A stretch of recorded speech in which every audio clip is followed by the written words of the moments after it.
গত কদিন আগে আমার দুই সহকর্মী ছোট ভাইয়ের উপর হামলা হলো, মব সৃষ্টি করে তাদেরকে আপনারা হামলা করলেন।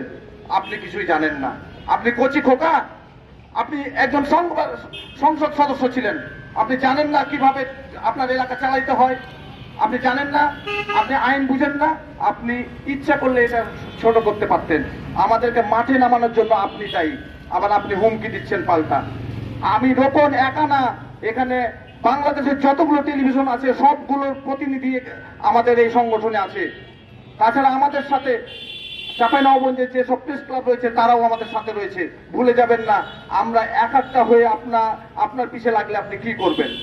তাই আমার অনুরোধ, এর আগে আওয়ামী লীগের সময় কিন্তু তারাও অনেক ক্ষমতাধর মনে করেছিল, 15 বছর তারা শাসন করেছে, থাকতে পারেনি।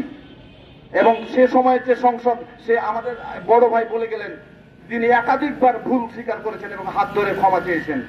আমাদের সম্মানিত সাধারণ সম্পাদক, তার বিরুদ্ধে মামলা হয়েছিল, মামলায় কিছুই করতে পারেননি, উল্টো আমাদেরকে বিভিন্ন মাধ্যমে কিন্তু হাত পা ধরে আপনি মীমাংসা করেছেন। আজ আপনি পলাতক।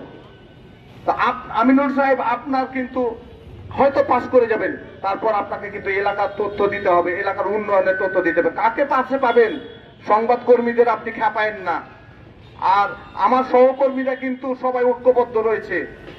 আজকে সিটিজের সদস্য আক্রান্ত হয়েছে, এই জন্য আমরা কিন্তু ভূমিকা রেখেছি, অগ্রণী ভূমিকা রেখেছি।